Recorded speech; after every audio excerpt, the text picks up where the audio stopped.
This week on Arizona Illustrated, restoring the East Tower of San Xavier del Bac, overcoming stigma to get help, the art and energy of Howard Curtin, and plans to improve Broadway from the vault.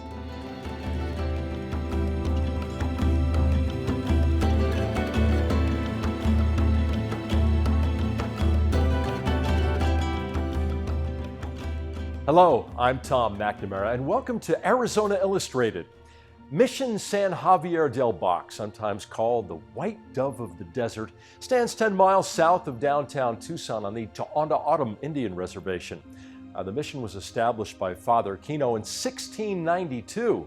Work began on the present building in 1783, and today it remains an active Catholic church for its parishioners, and people come from all over the world to visit the mission. It's considered the highest expression of Spanish colonial architecture in the United States, but maintaining its structural integrity has been a mission of its own.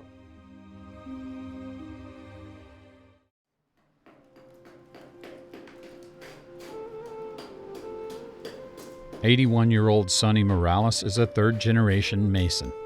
He learned bricklaying from his father, and he learned this from his grandfather. He says 3 things in life for you to live a long time. He says, eat 3 meals a day, he says, get your 8 hours of sleep, and work your butt up, because you were born on the poor side, and you work and you live a long time. His son Daniel represents the 4th generation. He's the project manager for restoration efforts at the mission. The Morales family of Masons have worked to restore this 200-year-old church on and off for decades. Daniel took the reins when his father Sonny stepped down in 2000. My father is still working with us part-time. You know, he does a few hours a day. He's still at it. He's always worked, you know, all his life. We get to work on something that's special to a lot of people. You know, people come from all over the world here and visit this place. And, you know, you see their expressions of what they see out here in the desert. You know, this monument that stands out. It's special enough that government officials featured an artist's rendition of San Xavier at the center of the Pima County seal, as did the city of Tucson. We're actually putting in control joints now into the dome. Morales led restoration work on the West Tower, which began in January of 2003. That work continued for 6 years at a cost of nearly $3 million. The scaffolding came down in December of 2008, just in time for Christmas concerts. It was also just in time for an economic downturn. And this has taken us a long time, and people say, well, why is it taking so long? Maybe it's time you should find a new architect. Bob Vent has been the preservation architect at San Xavier del Bac for the past 25 years. He's worked with Adobe Structures in particular for nearly 30 years. One thing we've learned is that you need to use ancient materials for ancient buildings. You can't use modern materials. They end up doing more harm than good. While done with good intentions, efforts during the 1950s and 60s involved, among other things, the use of concrete and rubberized roofing paint, which failed. With the cement, moisture gets inside and then it has no way to escape. What we learned in the subsequent decades was that underneath this hard coat of cement and sand plaster that was applied, the old soft brick was being eaten up. Vent's research has identified materials and methods of construction that are compatible with the mission and appropriate for its restoration. We're returning to the traditional plaster of lime and sand and then lime washing it as a finish. The purpose of the lime and sand plaster is to provide a skin to protect the brick, but a breathing skin, one that's not going to trap moisture, and one that's not incompatible in terms of its hardness, its strength, its density. And that's where, again, we're maintaining that brilliant white appearance, which I think is part of why it's so impressive against the blue sky. It makes the sky look bluer. The sand portion of the mixture comes from the Toonda O'odham Reservation, and there's one unusual ingredient with a local origin. We're also adding in this folkloric ingredient, which is the nopal cactus mucilage, the famous cactus juice. And essentially it is a fluidifier. It makes the mortar handle better when the masons are putting on the wall. I believe what it does is it slows the drying time of the lime plaster. If it dries too quickly, it doesn't fully cure. The restoration work is done by hand. It takes time and patience. The head of our masonry crew, Danny Morales, I've been with him when he'll open up a piece of wall with a hammer and chisel, and just a spurt of red dust will come out because the brick is disintegrated. In this kind of work, you don't know what you're going to find, you know, until you open it up. And once you open it up, you know, sometimes you find something that's more damaged than you thought. You have to be very careful, because if you make the wrong move, you may take a few steps back. It's been nearly 7 years since work finished on the West Tower. Now they plan to restore the East Tower. From afar, you can see the difference in the color between the two. Inside the East Tower, you can see its decline. It's just a cornice that holds the ledge. It's in between the arch. It's in bad shape. I mean, it's got the concrete all over the floor. And this is paint right there. They had put some paint on it, or Tough Tex, I believe it was at the time. The pace of the work is limited by the amount of money available. For the past 2 decades, that funding has come from donations to Patronato San Javier, a non-sectarian nonprofit organization founded by Southern Arizona community leaders. Their sole mission, to promote the restoration and preservation of Mission San Javier del Bac. The Patronato has on hand about $800,000, which would get us through about 1.5 years of working with our crew. We have estimated it's a $3 million project, and we expect it to take 5 years. Funds for the restoration don't commingle with the coffers of the Catholic parish at San Javier. The Patronato and the church are separate entities. It is, however, an active church where Mass is held each day and worshipers come to practice their faith. Others come curious and just, whether Catholic or not, find a quiet place to sit and pray and think in their own way. Father Stephen Barnofsky is a Franciscan friar and the pastor at San Javier. He embraces the confluence of people and cultures that make their way here. One day there were some Buddhist monks in there, and they were just sitting and absorbing, I guess, and people from other faith traditions who just find it to be a peaceful place. You know, it's wonderful to have a historic building, but to still have that place functioning as a place for spiritual fulfillment is, to me, really important. Morales and his crew have begun their work inside the East Tower. When that work is complete, scaffolding will go up on the exterior, and the restoration will continue. Mission San Javier del Bac is a recognized national landmark and the oldest building of European origin in the state of Arizona. The mission, I think, also is significant, not only because of its age, but because it was built on a frontier. This was at the edge of the known world. For the Spanish, it was the edge of their empire. I also think it's a symbol of community. It's the center of this village of Bac, San Javier del Bac. Bac is the Native American place name. But because it stands in isolation, you can still experience it. And I really feel that coming down to our mission, San Javier del Bac, is traveling back in time. It's like you can walk into the 18th century. For architect Bob Vent, this iconic structure is nothing short of an inspiration. Architecturally, it's spectacular. I mean, it's one of the most beautiful buildings anywhere, I think, on the face of the earth. And I mean, the proportions of it, the details of it, you know, it's got this beautiful verticality in the openings, the slenderness of the arches. So it really is I think, the ultimate work of architecture. And art. And let's not forget, architecture is art. For Daniel Morales, the restoration has been a life's work. His son Vincent represents the 5th generation of Masons to practice their trade on the mission. Morales will have to hand over the reins someday. Yes, I'll hand it down to my son Vincent currently, if he chooses to. If he chooses not to, well, maybe a grandchild or something. Either way, he has faith in the mission's future. Well, I'd like to see all of it get completed and then hopefully taken care of when I'm long gone.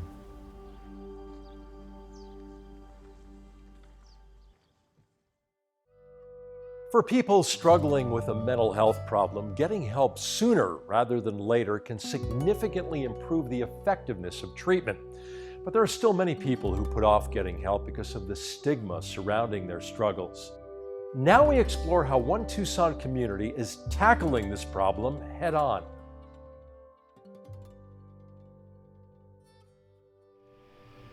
Where are we going? We going to the park? Nearly a decade ago, Sonia Flippen found herself slipping away. Oh, I was just out of it as far as having any kind of energy or wanting to do anything.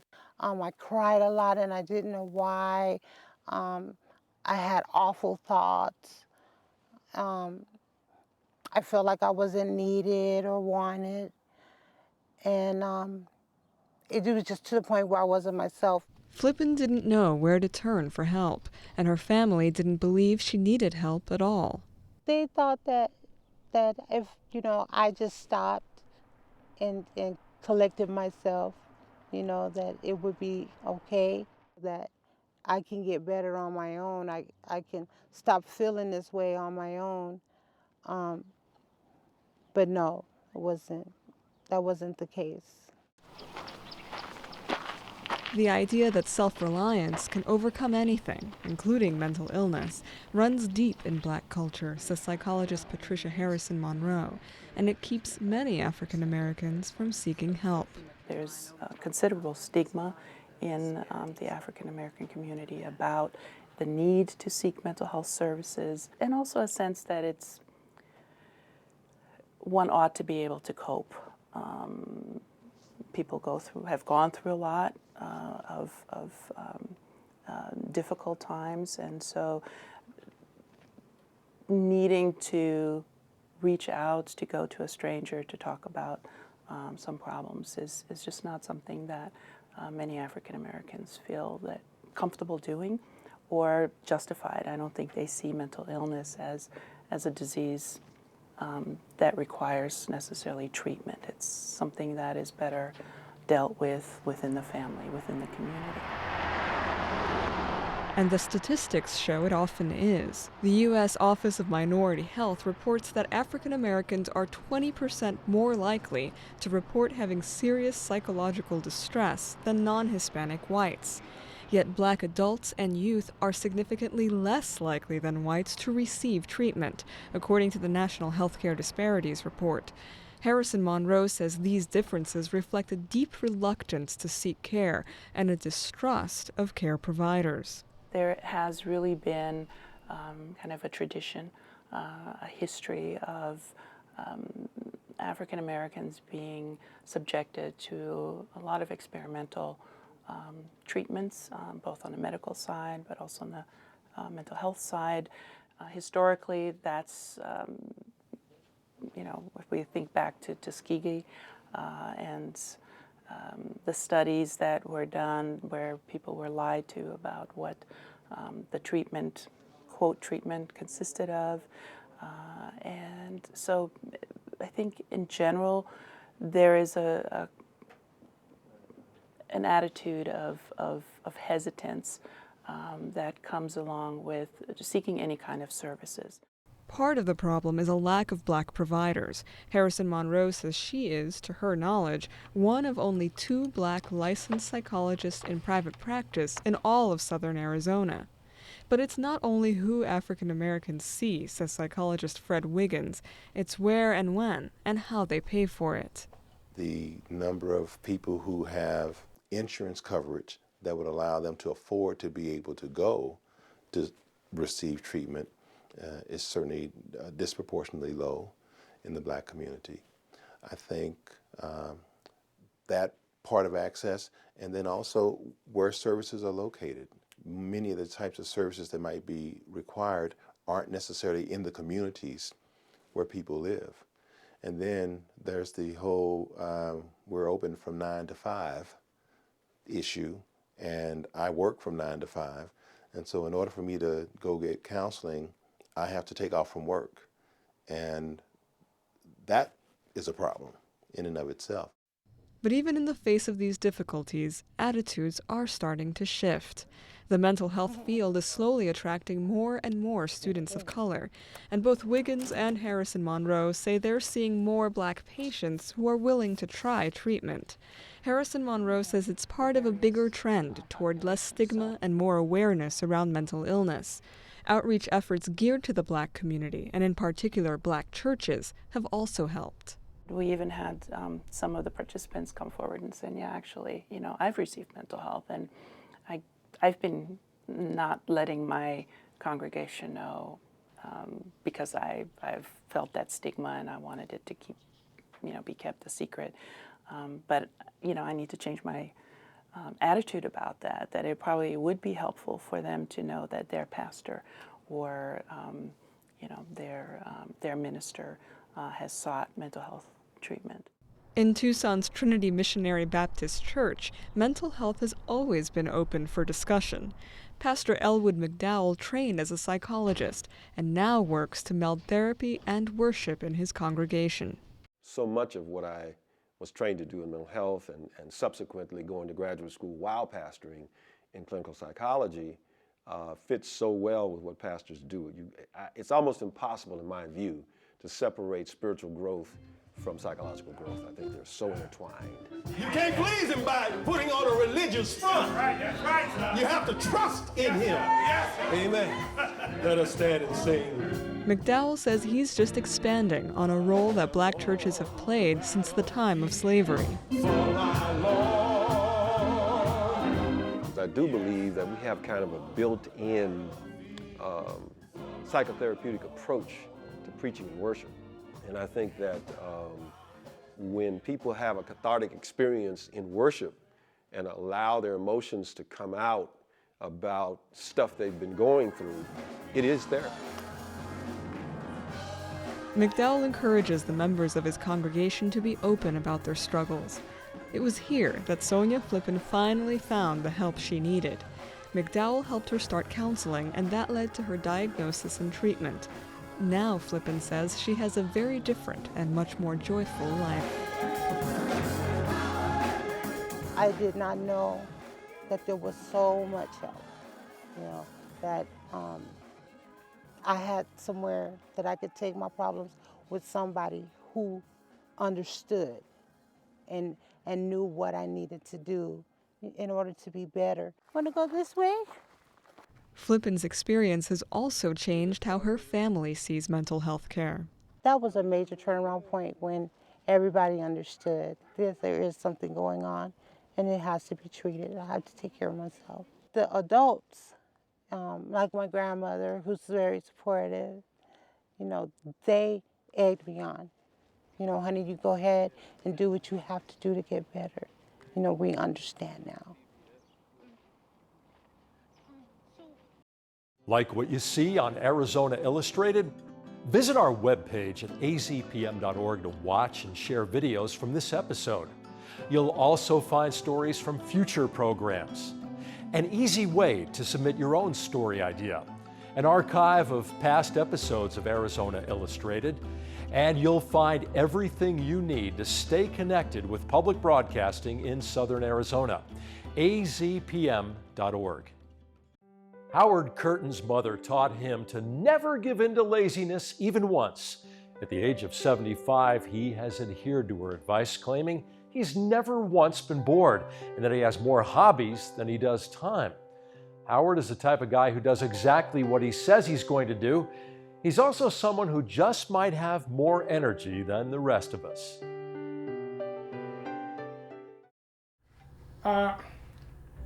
You on now? Is it on? Are you still? Okay. Hello, everybody. My name is Howard J. Curtin, Jr. A lot of what I am is that I started stuttering when I was in second grade, and I didn't stop until I was a sophomore in high school. So I'm kind of talkative because I didn't talk for all those years. Kids just made fun of me, of my stuttering. I went down in 1969, took the test. If I remember, it was 800 questions. And the guy looked at my things. He said, "Boy, what you did pretty good. He looks like he got 95%. He said, "You're going to get your license for sure." So I walked out of the building, and I was around 30 years old, and I said to myself, "I think I'll build 100 homes and quit."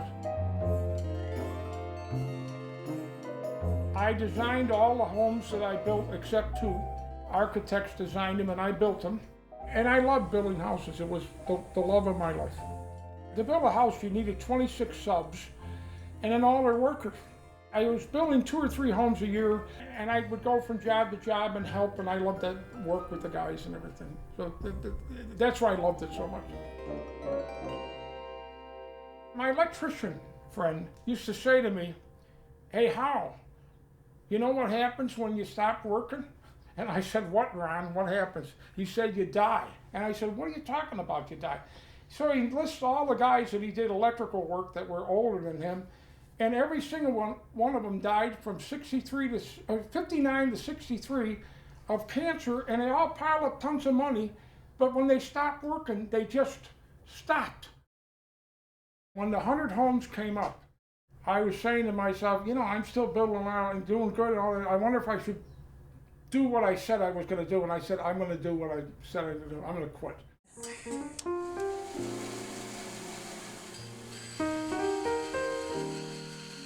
When I retired, I decided, you know, maybe I ought to try to do what Brother Lawrence and Brother Brember taught me down in the monastery to do. And so I started building these commodes, and I've been doing that ever since.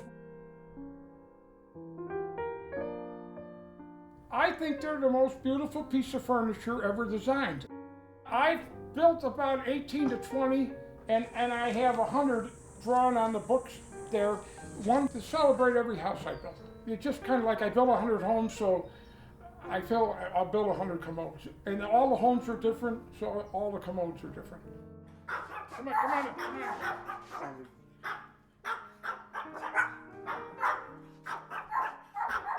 This is a piece which I call transitional contemporary, and it's done with the curved surfaces like they used to do to French furniture. It has 2 secret compartments in it. Watch how you open this up. You just hit it here. See, it opens up. And that's a secret compartment in there. It's common that cabinet makers put secret compartments in their cabinets. And it's been going on for 400 years. Are you ready to go? Yep. I wanted to do something special here, so I made a special secret compartment. There's a little latch down below that you push, and then the secret compartment goes down. You can put anything you want in there, and when you want it to lock, all you have to do is pull up on it and go like that, and it locks automatically. When I take this down right now, this same picture that's right here with the light shadowing right there becomes alive, becomes the real thing. So here we go, right now. There's the real thing, right there.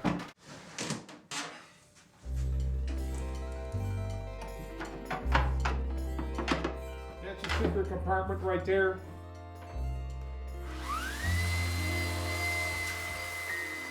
It's wonderful that us people, some of us at least, can do all this stuff.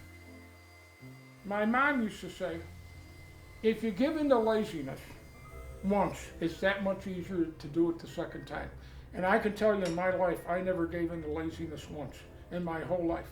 And it's rewarding, and it rewards you if you don't. If you don't give in to laziness, because you become a success.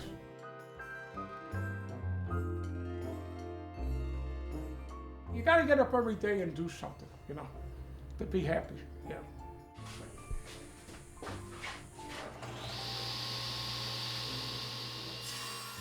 I came up with my own little style,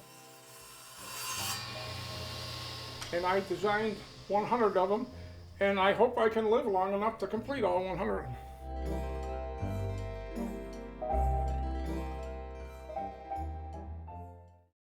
The Tucson City Council met last month to review plans to improve the Broadway corridor. Original plans have been slimmed down, and funding for even the most modest proposals has not been secured. Wait a minute, that wasn't last month. That was 1987. From the Vault is back.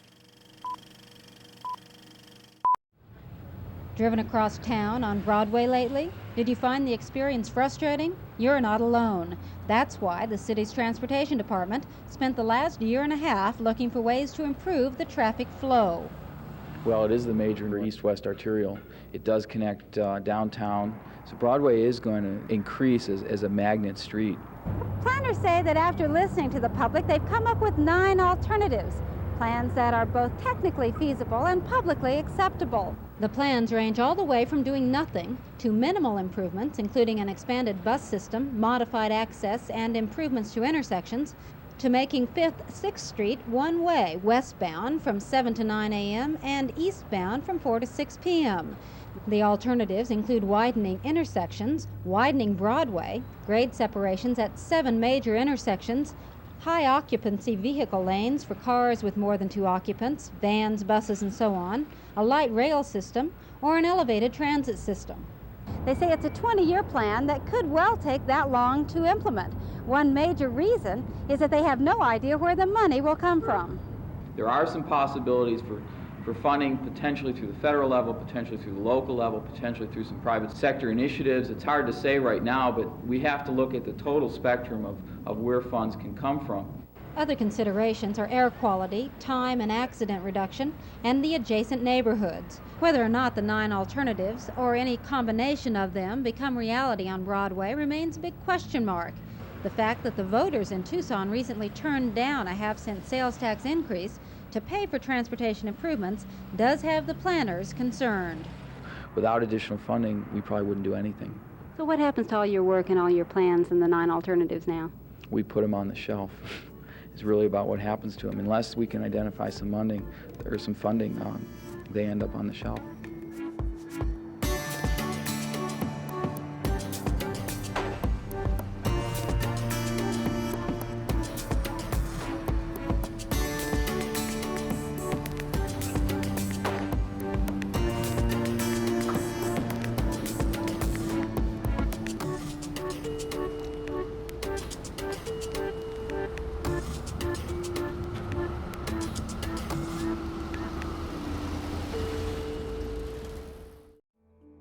Visit the Arizona Illustrated page on our website, azpm.org, to watch all installments of From the Vault.